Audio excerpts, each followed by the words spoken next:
Bonjour à toutes et à tous, bienvenue dans ce webinaire. Je vous présente Alice. Bonjour, Alice Rustic, je travaille au Centre Études et Data du groupe Alpha. Et donc moi, Jean-Marc Etienne, cabinet Secafi. Nous sommes là pour vous présenter un webinaire qui va porter sur le thème de l'inflation et des salaires. Il mettra en évidence les différentes marges de manœuvre que les instances représentatives du personnel pourront avoir pour améliorer, voire préserver le pouvoir d'achat des salariés. Ce webinaire se déroulera en trois parties. Une partie macroéconomique, une partie sectorielle et une partie ensuite microéconomique. Effectivement, dans la première partie, Alice abordera notamment le sujet du retour de l'inflation, ses causes, ses réalités et pourquoi on pense que cette inflation va durer. Quel impact de cette inflation pour les salariés, pour le pouvoir d'achat. Et donc, on va aborder ces sujets-là ensemble et voir ensuite comment le gouvernement fait face à ces sujets-là, quelles sont les mesures, notamment en termes de loi, sur le pouvoir d'achat qui viennent d'être votées au mois d'août dernier. Dans un deuxième temps, nous vous présenterons notre produit sur le benchmark des NAO au niveau sectoriel, comment comparer, comment positionner votre entreprise dans un secteur d'activité pour voir comment vous vous positionnez et quelles sont les marges de manœuvre de votre entreprise par rapport au secteur d'activité, comment tout cela se déroule. Et enfin, comment on peut vous accompagner dans une troisième partie, plus précisément dans votre entreprise au travers des outils qui sont les vôtres en termes de représentation du personnel, comment on peut vous accompagner dans ces sujets-là pour mieux argumenter vos négociations de salaire par rapport à ces événements très particuliers que sont l'inflation et ces éléments actuels de conjoncture. Voilà, on se propose d'abord de commencer par cette partie macroéconomique. Je laisse la parole à Alice qui va dérouler ce sujet-là. Donc, comme l'a dit Jean-Marc, la première partie de ce webinaire va consister en le fait de dresser un constat sur l'inflation, sur l'évolution de l'inflation, et on va essayer d'analyser un petit peu les causes de l'inflation et de se demander si l'inflation pourrait durer. Donc, comme vous le savez, l'inflation atteint en ce moment des niveaux historiquement élevés. Donc, en août 2022, l'inflation a atteint à peu près 6%, ce qui est un record depuis les années 1985, sachant que le bouclier tarifaire qui a été mis en place par le gouvernement diminue à peu près le taux d'inflation de 2 points. Donc, sans le bouclier tarifaire, on serait à 8%. Dans le même temps, on a l'activité économique qui est plutôt faible. La croissance du PIB a augmenté de 0,5% au T2 2022 et devrait évoluer autour de 0,2-0% pour le T3 et le T4 2022. Donc, en fait, ça témoigne d'un décrochage entre les prix qui s'envolent et l'activité qui reste à un niveau plutôt faible, voire à une stagnation. Comme on peut le voir sur le graphique qu'on vous présente en ce moment, avec les différentes contributions de l'inflation, ce qui explique le plus la hausse de l'inflation, c'est l'énergie. C'est-à-dire que vous voyez la part en jaune et la part qui est la plus importante, ce sont les prix de l'énergie. Donc, en août 2022, les prix de l'énergie ont augmenté de 22% sur un an. Mais en ce moment, la dynamique inflationniste qui prévaut, elle s'explique surtout par la hausse des prix alimentaires, la hausse du prix des biens et la hausse du prix des services. C'est-à-dire qu'on est passé d'une inflation qui était au départ liée à un choc énergétique, donc une inflation plutôt énergétique, plutôt externe des matières premières, à une inflation qui est en train de se diffuser à toute l'économie, qui est en train de toucher les prix alimentaires, les prix des biens et les prix des services. Donc, si on essaie de se demander pourquoi on a de l'inflation actuellement.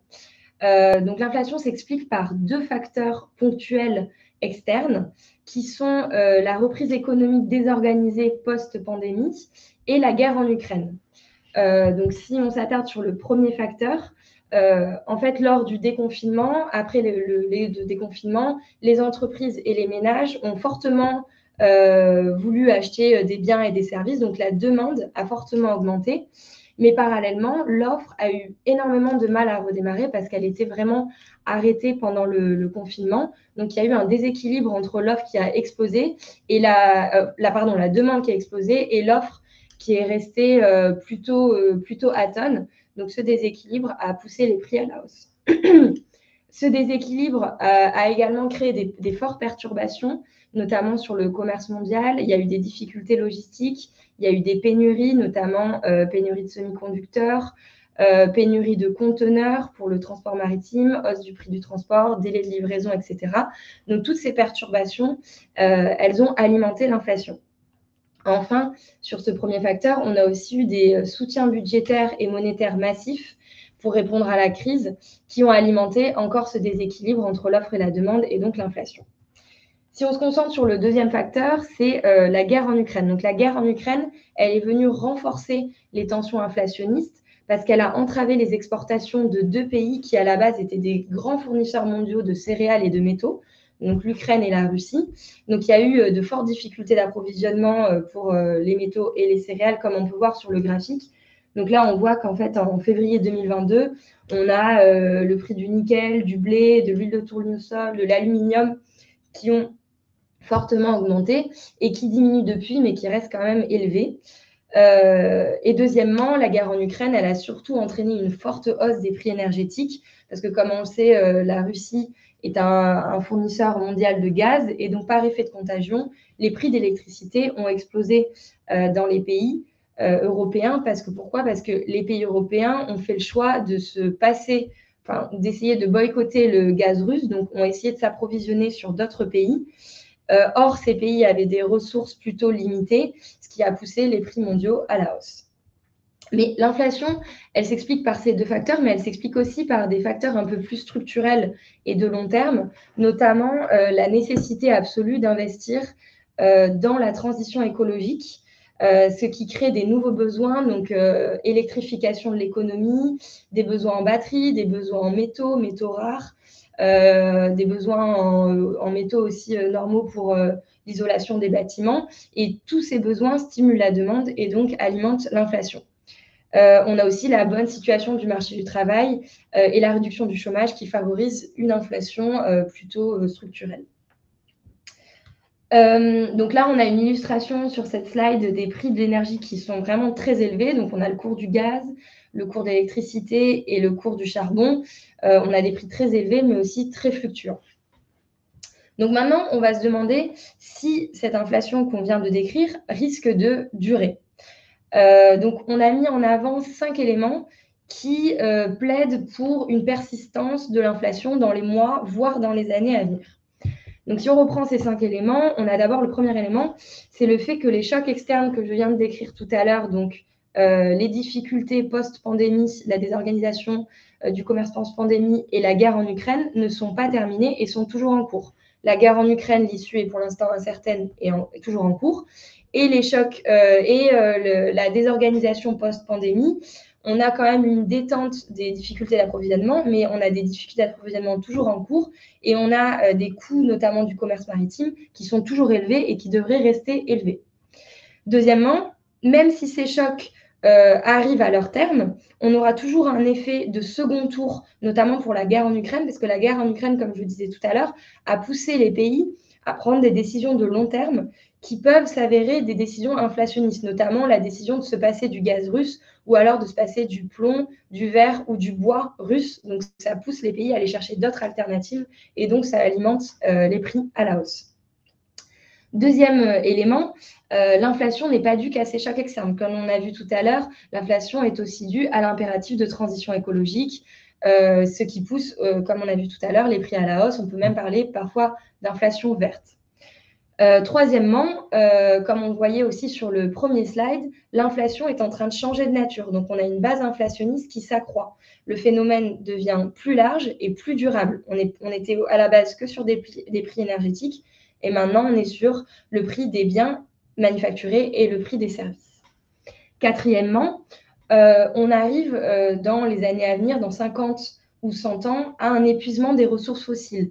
Donc le gaz, le pétrole, l'uranium vont arriver à leur fin, ce qui va structurellement pousser les prix énergétiques au niveau global à la hausse. On a aussi des investissements dans l'exploration et la production de pétrole qui sont en baisse, donc ce qui accentue le déséquilibre entre l'offre de pétrole et la demande qui va rester quand même à un niveau assez élevé. Donc on aura des prix énergétiques dans les années à venir qui vont rester très élevés. Enfin, on a d'autres facteurs plutôt structurels qui sont aussi de nature à alimenter l'inflation, notamment tous les facteurs qui sont autour de la démondialisation ou du ralentissement de la mondialisation. Donc, on a des tensions protectionnistes, on a par exemple le Brexit, on a aussi des volontés de pays européens de relocaliser la production avec des volontés de souveraineté sur certaines productions un peu clés. On a aussi la diminution de la croissance chinoise, on a le recentrage de son économie vers une économie un peu plus interne et vers une fin progressive de son rôle d'usine du monde. Et tous ces facteurs poussent à diminuer un petit peu l'intensité de la mondialisation, donc diminuer les tensions à la baisse sur les prix. Donc, plutôt, ce sont des facteurs qui pourraient alimenter l'inflation dans les années à venir. Donc, c'est plutôt des facteurs de long terme. Donc ça, c'est les éléments que je viens de décrire à l'instant. Donc là, on a parlé de l'inflation. Maintenant, on va se demander, bon, bah, l'inflation, elle est très élevée, elle risque de rester élevée. Quid des salaires? Donc là, on peut voir sur ce graphique, c'est un graphique qui date des années 2000. Donc on a de 2000 à 2022. On a en bleu l'indice des prix à la consommation, donc l'inflation, et en noir les salaires de base. Donc on voit en fait, si on essaie d'un peu de découper les périodes, on voit qu'entre 2000 et 2008, donc avant la crise, on avait une inflation autour de 2%, qui était assez fluctuante, mais qui restait autour de 2%, et des salaires qui étaient un peu au-dessus, entre 2,5 et 3%.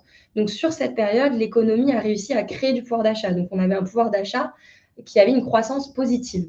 Ensuite, on a eu la crise de 2008, où on a eu une forte baisse des prix, donc vous voyez sur la courbe en bleu. Les salaires ont diminué, mais sont restés quand même positifs, donc on avait quand même un pouvoir d'achat positif.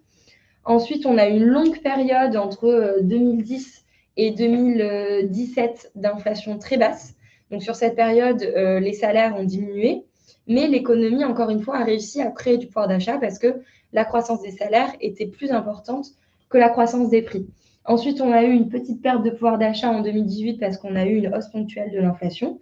Mais ce qu'on constate depuis fin 2021, début 2022, c'est un écart qui est quand même historique entre l'inflation qui atteint 6% et les salaires qui ont certes augmenté, qui sont autour de 3%, mais qui restent quand même très, très en deçà de l'inflation.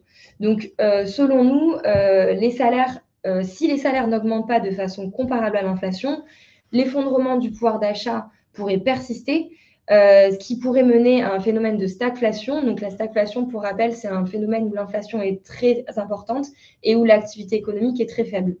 Et si on a une stagflation, on peut avoir des forts enjeux sociaux associés. Donc, il faut vraiment que les salaires augmentent de façon comparable à l'inflation. Donc là, c'est une autre façon de représenter les pertes de pouvoir d'achat que les salariés subissent. En fait, on a les salaires réels, donc c'est les salaires nominaux auxquels on enlève l'inflation. Donc ça s'appelle les salaires réels en euros constants. Donc depuis 2000, on voit qu'on a eu quelques diminutions du pouvoir d'achat. On a eu des salaires réels négatifs pendant la crise et en 2018, mais dans une période assez courte. Et là, on voit qu'en 2022, on a vraiment une perte historique du pouvoir d'achat, que ce soit pour les ouvriers, les employés ou les cadres. Enfin, on a dit que l'inflation était très élevée, mais ce qu'on peut aussi dire, c'est que l'inflation, elle ne touche pas de la même manière les salaires élevés et les salaires plutôt faibles. Là, on a sur le graphique l'impact de la hausse des prix entre février et juin 2022 par quintile de niveau de vie. Donc, si on regarde pour la Grèce, l'inflation, elle a eu un impact à la baisse de moins 6% sur les 20% des ménages les plus pauvres et de seulement moins 2 et quelques pourcents pour les 20% des ménages les plus aisés. Donc, c'est un impact qui est quand même très différent. Si on regarde la France, qui est tout à droite du graphique, il y a quand même moins de différence. Mais l'INSEE a quand même montré qu'en avril, l'inflation était de 4,9% en France. Pourtant, celle qui était subie par les agriculteurs atteignait 6% et celle qui était subie par les cadres atteignait 4,5%. Pourquoi? Parce que les agriculteurs ou bien les ménages qui ont des revenus plutôt faibles ont une part de dépenses énergétiques ou de dépenses alimentaires qui est beaucoup plus importante que celle des cadres ou des professions avec des salaires plus élevés. Notamment, l'ADEME et l'INSEE montrent que les 20% des ménages les plus modestes dépensent 15% de leurs revenus dans les dépenses énergétiques, alors que les 20% des ménages les plus riches en dépensent seulement 6%. Donc pour nous, les revendications sur les hausses de salaire doivent en priorité concerner les bas salaires, parce que ce sont eux qui subissent le plus vivement l'inflation, parce que l'inflation touche principalement, comme on a vu au début, les dépenses contraintes, alimentation, essence, dépenses énergétiques. Donc, outre l'inflation, il y a aussi d'autres facteurs qui plaident pour une hausse des salaires et qui peuvent être utilisés pour les revendications de hausse de salaire en 2023. Donc, on va passer rapidement sur cette slide, mais il y a des difficultés de recrutement actuellement en France. Donc, selon la Banque de France, il y a 58% des entreprises qui évoquent des difficultés de recrutement, mais également des difficultés de fidélisation et de rétention. Et selon plusieurs études, notamment des études de la DARES, on a plusieurs facteurs qui expliquent ces difficultés de recrutement et de rétention. Ce sont l'inadéquation des compétences, des problèmes géographiques, mais également l'insuffisance des salaires et des mauvaises conditions de travail. Donc, c'est des problèmes d'attractivité des postes qui expliquent en grande partie ces difficultés de recrutement. Donc, selon nous, ces hausses de difficultés de recrutement et de rétention, elles rééquilibrent un petit peu le rapport de force dans les entreprises. Donc, on a les organisations syndicales qui peuvent s'appuyer sur ce retournement de pouvoir de marché en faveur des salariés pour revendiquer des hausses un peu plus importantes de salaire et une meilleure attractivité des postes. Merci Alice. Effectivement, pour poursuivre, ce sujet-là fait l'actualité. Hein. Il y a des conflits un petit peu partout sur notre territoire et les organisations syndicales se saisissent de ce sujet.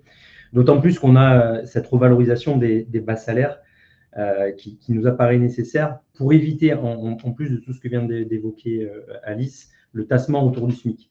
On a eu effectivement des hausses successives du SMIC. Hein. On est sur une évolution de 8% du SMIC en 1 an et demi, donc avec les mécanismes de revalorisation automatique, ce qui est effectivement plutôt une bonne chose. Hein. Il ne faut pas s'en émouvoir. Par contre, ça entraîne de nombreux minima de branches qui se retrouvent inférieurs au SMIC, hein, et un tassement, un écrasement de la hiérarchie des salaires. Alors, quand on dit de nombreux minima, il y a 70% des minima de branches qui avaient au moins un coefficient sous la barre du SMIC en juin 2022, donc avec des éléments du coup assez défavorables et une nécessité de revaloriser ces éléments-là de bas salaire, au moins un minima au niveau des branches, on y reviendra juste après. Mais dans ce contexte-là, que fait le législateur? Le législateur dit on met en place une loi sur le pouvoir d'achat. La loi sur le pouvoir d'achat, elle dit quoi? Est-ce que d'abord, la question qu'il faut se poser, est-ce que c'est un contexte favorable pour les salaires? Vous allez voir qu'à travers des quelques réponses qu'on vous amène, la réponse n'est pas forcément favorable. En effet, la loi sur le pouvoir d'achat, elle amène des réponses ponctuelles, conjoncturelles, avec des éléments qui sont la transformation de la prime dite Macron en prime de partage de la valeur. Donc, on augmente les plafonds en exonération de cotisations sociales. La hausse du plafond journalier des titres restaurants, la reconduction des dispositifs activités partielles, la monétisation des RTT, la défiscalisation des heures supplémentaires et complémentaires, avec là aussi une revalorisation, une hausse là aussi du plafond pour cette défiscalisation des heures supplémentaires et complémentaires, le déblocage anticipé de l'épargne salariale. J'allais dire, encore faut-il avoir de l'épargne salariale, et on voit que c'est quelque chose qui ne va pas forcément dans le sens des bas salaires. Une prolongation de la remise sur les carburants. Okay, donc là, c'est effectivement, Alice en parlait tout à l'heure, c'est des éléments qui permettent de limiter l'inflation, hein, très clairement. L'augmentation de la prime carburant qui va dans le même dispositif, un petit peu dans le même dispositif. La facilitation de la mise en place d'accords dans les PME et l'allongement de la durée maximale de l'accord de 3 à 5 ans pour l'intéressement. Ça, c'est des dispositifs qui sont ouverts. L'aide exceptionnelle de la rentrée, puis la revalorisation de 4% des retraites et prestations sociales. Globalement, le seul élément qui renvoie vraiment à du salaire, c'est la revalorisation de 3,5% du point d'indice de la fonction publique avec effet rétroactif au 1er juillet 2022. C'est le seul élément qui renvoie vraiment à des mesures concrètes sur le salaire en tant que tel, le salaire de base en tant que tel. Donc, du coup, l'ensemble de ces éléments, c'est ce qu'on indique, ne traite pas la question des salaires. Et cette question des salaires, justement, elle est renvoyée et elle reste à la main des branches, des conventions collectives et des entreprises. Pour nous, en complément de ces éléments-là, cette hausse des salaires, elle doit intervenir, il faut qu'elle intervienne pour équilibrer le partage de la valeur ajoutée qui s'est fortement déformé depuis plusieurs années. Le graphique qu'on vous présente sur ce slide l'illustre. C'est-à-dire que, alors attention, les ordonnées et les échelles ne sont pas comparables d'un point à l'autre. Mais pour illustrer ce que je suis en train d'expliquer, le partage de la valeur ajoutée se faisait à 6% pour les actionnaires en 96, à la fin des années 90, entre 6 et 7%. Et il est passé à 16% en 2019. Alors, c'est des données qui datent de 2019, certes, mais en tendance, voilà. Là où la part des salaires est passée de 60 à 59%. Alors, il y a eu un creux un creux très sensible en 2008, mais vous voyez qu'il y a une inversion de la tendance. Et donc, on a ce déséquilibre du partage de la valeur ajoutée au détriment des salariés, au profit des actionnaires. Une part plus importante du revenu global est accaparée par les actionnaires. Et donc, du coup, on a une légère baisse de la part des salaires dans le revenu global. Illustration, les dividendes n'ont jamais été aussi élevés, avec des niveaux très importants, avec une augmentation de 11%, de 11% dans le monde et de 33% en France, selon l'étude de Janus Andersen. Donc des montants très significatifs, des éléments très significatifs. Si on ajoute à ça, à cette pression des actionnaires, la montée en puissance des investisseurs institutionnels, l'atomisation des salariés, recul du poids des syndicats, recours à la sous-traitance, flexibilisation du marché du travail, ça participe tout ça à expliquer la faiblesse structurelle des rémunérations.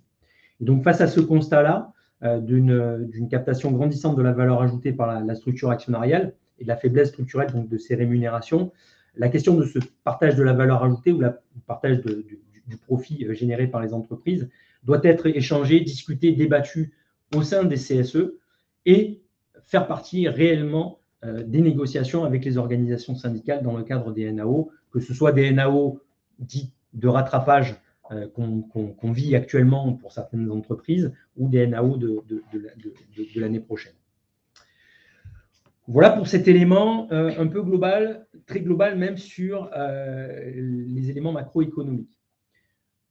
Une fois qu'on a dit ça, on souhaitait vous présenter notre nouvelle offre qui doit vous permettre de faire le bilan de vos NAO, de vous positionner dans votre secteur, de positionner votre entreprise dans le secteur pour revendiquer des hausses de salaire pour 2023 ou d'ores et déjà en termes de rattrapage, si vous considérez, comme on l'a vu, qu'il y a un décalage trop important entre l'inflation et les niveaux de salaire.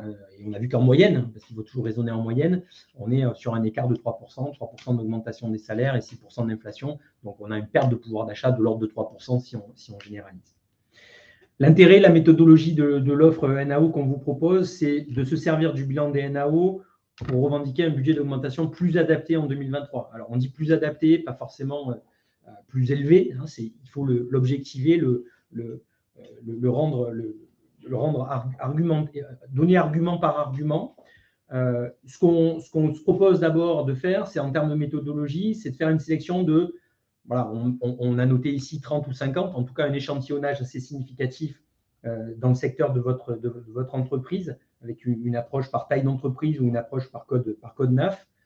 donc des accords NAO, bien entendu. Lecture des accords, remplissage d'une grille d'analyse complète qui va permettre d'identifier, quand c'est possible, quelles ont été les mesures salariales prises, que ce soit des mesures d'augmentation générale, des mesures d'augmentation individuelle, ou des budgets par catégorie socio-professionnelle, des budgets totaux d'augmentation totale, ou est-ce qu'il y a eu des dispositifs de primes particulières qui ont été mis en œuvre. Bref, un bilan et une lecture de ces accords, une analyse graphique des résultats et la possibilité de filtrer et donc de vous permettre d'avoir cette base diagnostique et utiliser ces éléments en complément des éléments évidemment présentés dans ce webinaire sur l'inflation, sur tout ce qu'on vient d'évoquer, le pouvoir d'achat en baisse, les difficultés de recrutement, l'actualité juridique qui évolue, qui change, ce qu'on évoquait, la loi du 16 août, le besoin de justice sociale et d'égalité salariale.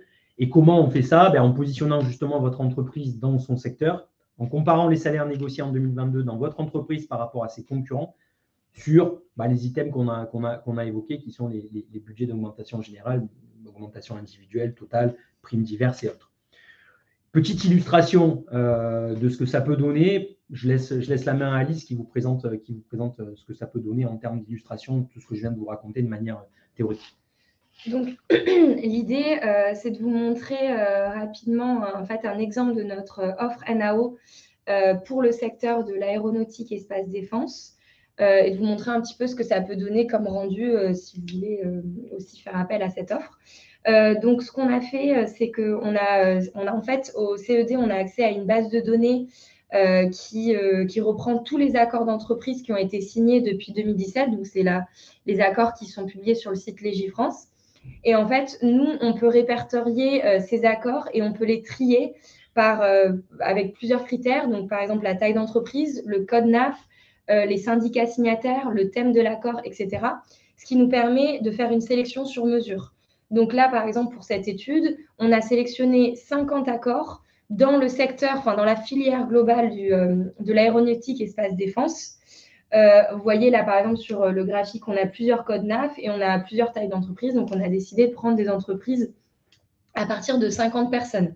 Donc, on a pris tous les accords qui répondaient au thème évolution des salaires pour 2022 et on les a analysés. On a rempli une grille et on a regardé, donc, comme disait Jean-Marc, les budgets d'augmentation générale, les budgets d'augmentation individuelle et les budgets d'augmentation totale. Juste, j'en profite pour vous dire qu'on lance un petit sondage là qu'on vous soumet au vote pour savoir à combien ont abouti vos NAO 2022. Ça permet d'avoir un peu une idée. Si vous voulez y participer, n'hésitez pas sur le chat. On le lance à l'instant. Donc là, on a donc le slide de résultats pour les augmentations générales sur les 50 entreprises qu'on a sélectionnées.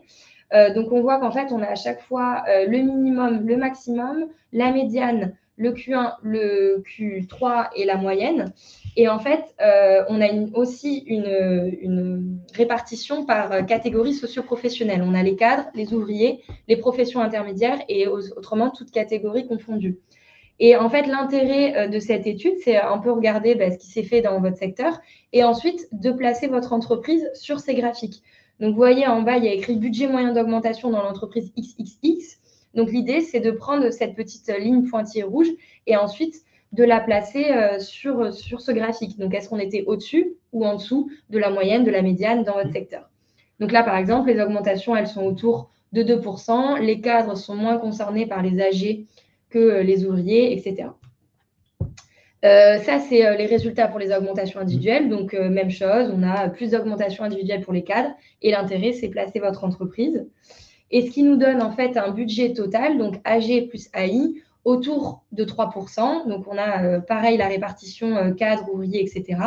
Et le but, c'est placer votre entreprise. Et ce qui est bien, c'est qu'on peut on peut regarder par taille d'entreprise, par code NAF, par syndicat signataire. Il y a vraiment c'est vraiment une sélection sur mesure et des critères sur mesure qu'on peut mettre en avant. Et on peut mettre en avant du coup plein de choses. On regarde aussi les talons. Là, on les a pas représentés, mais on regarde aussi les talons.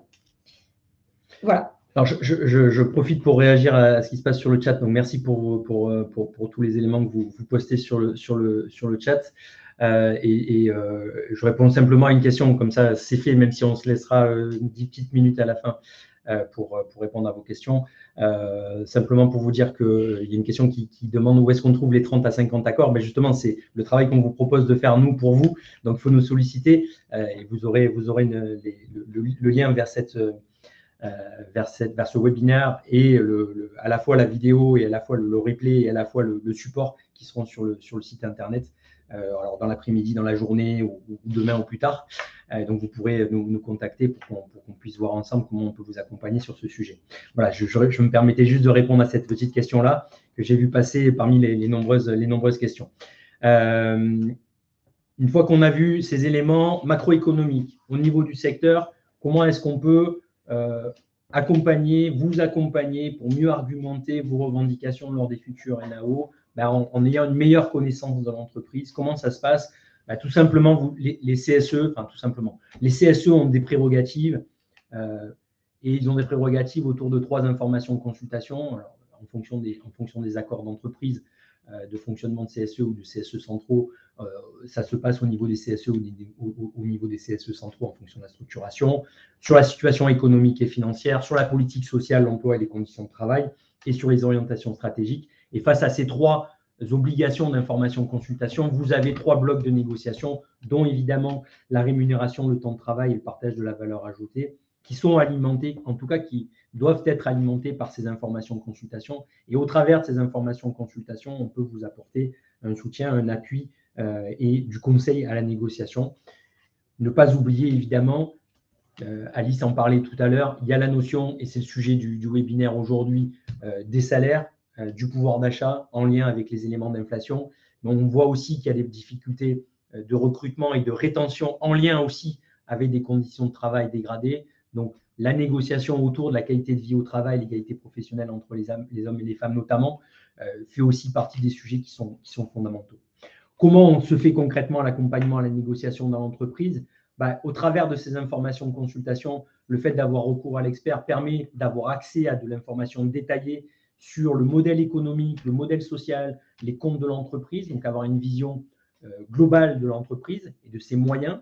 Ça nous permet à nous de porter un diagnostic objectif sur la santé économique et sociale de l'entreprise pour pouvoir ensuite derrière vous aider à chiffrer vos revendications pour qu'elles soient le plus crédibles possible avec les meilleurs arguments possibles. Pas de baguette magique évidemment, et voir dans ces revendications quels impacts financiers, est-ce que l'entreprise a les moyens par rapport à son résultat, par rapport à son secteur, par rapport à sa trésorerie, par rapport à son modèle économique, de manière conjoncturelle, de manière structurelle, est-ce que l'entreprise a les moyens de supporter ce que vous lui demandez et comment on argumente par rapport à tout ça. On procède par itération pour trouver le juste équilibre du coup, par itération, c'est-à-dire voilà, on vous dit peut-être que là c'est un peu trop, là c'est pas assez, et donc on avance par itération pour trouver le juste équilibre et un meilleur partage de la valeur entre les salariés, l'entreprise et les actionnaires, comme on l'a vu tout à l'heure, pour rééquilibrer un petit peu le partage des richesses, surtout dans ce contexte d'inflation très forte. Et donc c'est un appui à la négociation sur la base d'un diagnostic complet, des chiffrages précis pour renforcer l'argumentation des organisations syndicales. Donc, vous voyez là le lien très fort entre les CSE qui ont cette prérogative économique et financière d'information de consultation sur la situation économique et financière et sur la politique sociale de l'entreprise et évidemment les organisations syndicales qui sont partie prenante à la négociation des accords d'entreprise et là plus particulièrement des accords liés aux augmentations de salaire. Donc, à chaque étape, parce qu'on ne vous a pas parlé de CECAFI quand même rapidement, à chaque étape de votre mandat, on est là pour vous accompagner, à votre écoute. On est spécialisé sur la formation, l'expertise, le conseil rapidement et l'accompagnement à la négociation des CSE et des organisations syndicales. On intervient également au niveau de comités de groupe. L'objectif, c'est effectivement de trouver les équilibres autour des enjeux économiques, sociaux et environnementaux qui sont importants. Et avec des équipes pluridisciplinaires, mais des équipes aussi spécialisées par secteur d'activité pour être les plus pertinents possibles, secteur d'activité par secteur d'activité. Pour conclure, ces éléments-là, ces analyses-là, elles sont les plus pertinentes quand vous êtes à même de discerner ce qui renvoie du macroéconomique, ce qu'Alice a très bien déterminé et décrit, le contexte macroéconomique qu'on entend et que vous pouvez retrouver sur le support que vous aurez en ligne. ce que fait votre secteur d'activité face à ces contraintes macroéconomiques, comment il se comporte, que font les concurrents, que fait le secteur, que font les branches, où en est le dialogue de branches aussi, parce que est-ce qu'il y a des négociations de branches qui se font, comment elles se font, donc il y a des liens forts avec ces éléments-là. Et ensuite, on descend au niveau de l'entreprise qui est votre terrain, de prédilection, là où vous êtes, même si bien entendu certains d'entre vous sont aussi au niveau des branches, mais là où vous êtes, là où vous représentez les salariés, là où le travail se fait, et là où il faut avoir tous les arguments possibles pour argumenter et défendre l'intérêt des salariés dans ce contexte particulier d'inflation très, très importante. Voilà, on en a fini. On vous remercie pour votre attention. On va se laisser 10 petites minutes. Là, il nous reste 10 minutes et donc on est dans les temps pour pouvoir répondre à échanger sur la base des questions que vous vous posez. Pour recevoir la présentation, c'est ce que j'évoquais tout à l'heure et revoir ce webinaire en replay. Rendez-vous sur notre site internet et pour les modalités de téléchargement, tout sera indiqué www.secafi.com. Vous l'avez là à l'écran. Et puis, n'hésitez pas à nous contacter via aussi notre site internet pour mettre en œuvre des ateliers qui vont répondre à vos problématiques particulières, que ce soit sur le positionnement de votre entreprise dans une branche, comme on l'a décrit tout à l'heure, ou de manière plus particulière pour un accompagnement sur les futurs NAO, les NAO à venir. Voilà pour nous. Alors, on regarde un peu le chat.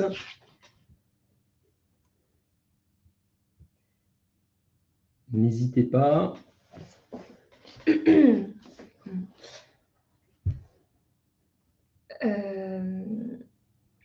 Alors, je vois qu'il y a pas mal de questions sur l'accès aux accords. Ouais. Donc, comme je l'ai dit tout à l'heure, donc nous, le CED, le Centre Études et Data du groupe Alpha, on a accès à tous les accords Légifrance qui sont aussi en libre accès sur le site, mais on les a tous sur un fichier Excel, ce qui nous permet de faire des extractions très facilement, comme je disais, en fonction des codes NAV, des tailles d'entreprise, etc. Donc, nous, on a accès aux accords. Donc, c'est uniquement des accords qui sont publiés. Il peut y avoir des entreprises qui ne publient pas les accords. Mais vous pouvez nous faire une demande du coup à Secafi. Donc, ça s'appelle l'offre NAO. Et après, en termes de coût et de délai, ça dépend vraiment de la demande parce que chaque demande peut être différente. Voilà, si tu... Oui, exactement. Alors, il y a plusieurs questions qui posent il y a plusieurs points qui portent, on va y arriver, sur ces sujets de combien ça coûte, c'est quoi les délais et comment on peut accéder à ces prestations. Le mieux, encore une fois, c'est de nous contacter via notre site internet et on revient rapidement vers vous en fonction de votre situation géographique. On a des bureaux un petit peu partout en France. En fonction de votre secteur d'activité, on essaie dans la mesure du possible de faire venir des spécialistes du secteur de manière à être les plus pertinents sur vos secteurs d'activité, des gens qui connaissent le secteur d'activité. Ça permet d'avoir une meilleure pertinence dans l'analyse, dans la connaissance du secteur, des réflexes, des conventions collectives, des minima de branche, voilà, et de comment fonctionne la branche, comment fonctionne le dialogue de branche aussi. Voilà, donc ça permet en fait, effectivement d'être plus précis. Donc voilà, vous allez sur notre site internet et vous avez toutes les informations qui vous sont nécessaires. Voilà. Il y a eu deux questions sur les prévisions d'inflation pour 2023. Donc, la Banque de France a sorti il y a quelques jours à peine les prévisions macro pour elle les a sorties en septembre 2022. Elle a sorti des prévisions pour 2023. Donc, elle ne s'est pas trop avancée. Elle a mis en fait une fourchette pour la croissance du PIB et pour la croissance de l'inflation. Donc, pour le PIB, on serait entre moins 0,5% et 0,8%. Donc, comme on disait tout à l'heure, donc une croissance assez faible. Et pour l'IPCH, donc si l'indice des prix à la consommation harmonisée, on serait entre 4,2 et 6,9%, donc autour de 5% pour 2023. Sachant qu'en 2022, pour rappel, c'est 5,8%. Donc, on a eu 2,1% en 2021, 5,8% en 2022 et autour de 5% normalement selon les prévisions en 2023, avec, selon eux, une détente en 2024 à 2,7%. Voilà. Alors, une fois qu'on a dit ça, effectivement, ça, c'est les prévisions. Et Alors, la boule de cristal, on ne l'a pas. Ce qui a été ce qui a été décrit par Alice tout à l'heure sur les perspectives et sur le fait que l'inflation risque de durer et d'être encore là pour quelques temps. Voilà, on n'a pas la boule de cristal. Par contre, les éléments décrits sont là. Est-ce que ça va donner une inflation qui va rester à 6%, une inflation qui va tomber à 3%, à 4%? En tout cas, on va rester sur des niveaux d'inflation qui devraient rester plus élevés qu'historiquement. Donc, on reste sur des niveaux d'inflation. On va rester sur des niveaux d'inflation, même si c'est difficile de s'engager parce qu'encore une fois, la boule de cristal, personne ne l'a. On va rester sur des niveaux d'inflation qui sont élevés. Dire que ça restera à 6%, personne n'est capable de le dire. Par contre, voilà, les prévisions sont faites pour être revues régulièrement. C'est le travail qui est fait au niveau de l'INSEE, au niveau de la Banque de France. Voilà, ces prévisions sont revues régulièrement parce qu'il y a énormément d'éléments de conjoncture qui viennent se confronter à la réalité et qui font que les prévisions sont de plus en plus difficiles. Voilà. Alors, je vois qu'il y a des gens qui nous ont demandé si on répondait aux questions écrites. Alors, on s'excuse par avance parce qu'il y a eu énormément de questions et vous êtes très nombreux et on vous remercie pour ça. Donc, si on ne répond pas à vos questions, il ne faut pas hésiter à nous contacter par ailleurs. D'autant que, encore une fois, le replay, comme je l'évoquais tout à l'heure, sera disponible sur le site internet. Je suis en train de revoir un petit peu ce qui se passe. Il y a beaucoup de questions sur comment répondre à l'argument de la boucle prix-salaire. Oui, j'ai vu ça. Oui. Alors, effectivement, c'est un argument qui est souvent mis en avant par les directions pour ne pas augmenter les salaires. Parce que si on se base sur la théorie économique traditionnelle, la hausse des salaires alimente la hausse de la demande, donc alimente aussi la hausse des prix. Donc, on pourrait aller facilement dans une boucle prix-salaire.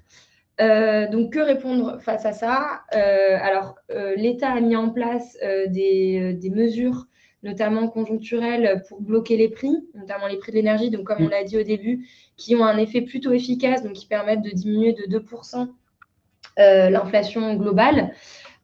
Donc, je pense qu'il faudrait justement que l'État mette en place ces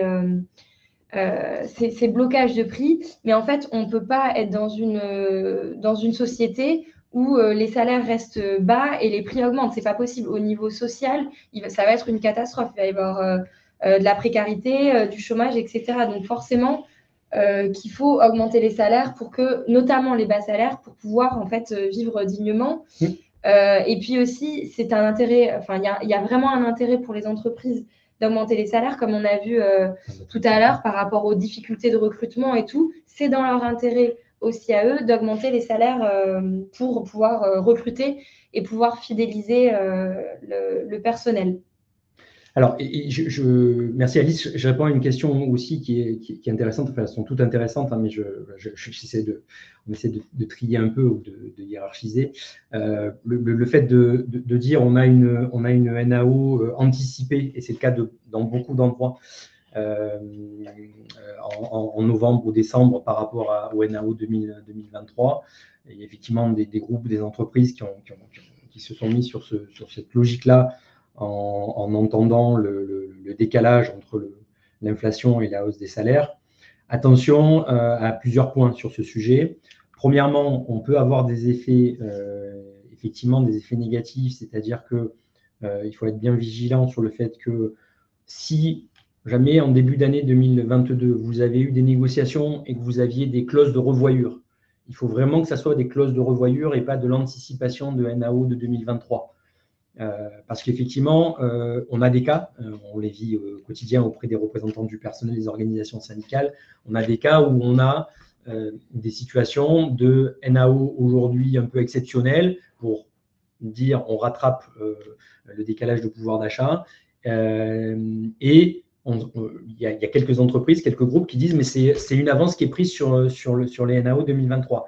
Et évidemment, ce n'est pas tout à fait la même chose, d'autant plus que on va dire ce qui est pris est plus à prendre, mais une NAO, ça veut bien dire ce que ça veut dire, c'est une négociation annuelle obligatoire. Donc, soyez vigilants à ça. parce qu'effectivement, si on est trop en anticipation de 2023, bah, vous allez perdre vos marges de manœuvre de 2023.